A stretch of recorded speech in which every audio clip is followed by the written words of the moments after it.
శ్రీ గురుభ్యో నమ. సుజ్ఞాన దీపమను గురుగీతల నుండి ఈవేళ మనం 2వ అధ్యాయంలో 60వ శ్లోకాన్ని పరిశీలన చేసుకుందాం భక్తి ప్రపత్తులతో.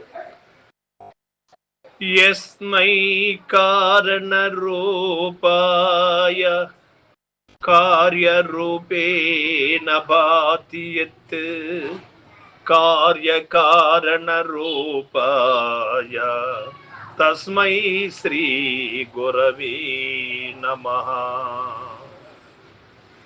భగవానులు చెబుతూ ఉన్నారు, ఓ పార్వతి, సర్వకారణుండగు భగవంతుని కొరకు కార్యరూపమైన సమస్త ప్రపంచము ప్రకాశించుచున్నది.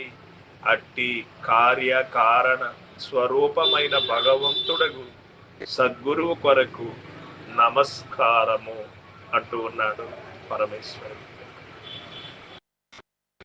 సర్వ కర్మలకు, కర్మ క్రియ కర్తలకు మూలమైనటువంటి వస్తువు గురు స్వరూపమే. కారణము అదే, కార్యము అదే, కర్తృత్వము అదే, భోక్తృత్వము అదే.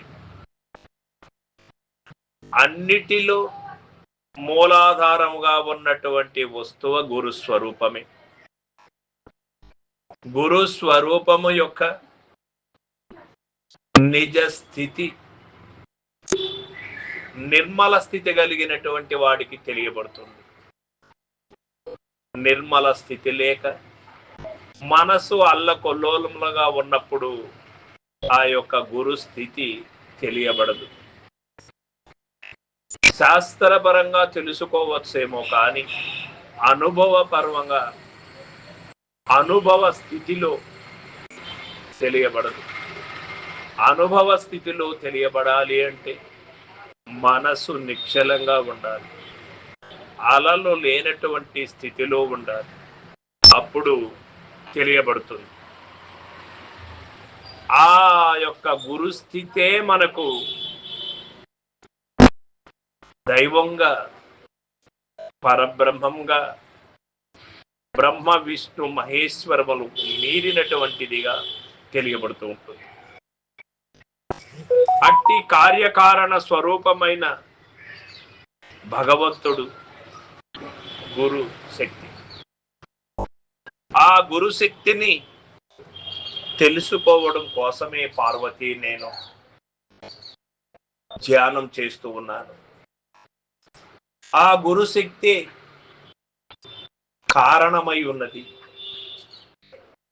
కార్యానికి ఆధారమై ఉన్నది. సంకల్ప వికల్ప రహిత స్థితికి గురు స్వరూపమే కారణమై ఉన్నది. జనన మరణ భ్రాంతి రహితమునకు గురు స్వరూపమే కారణమై ఉన్నది. ఆ యొక్క కారణ పురుషుడైనటువంటి గురు స్వరూపునికి అనేక వందనములు చేసి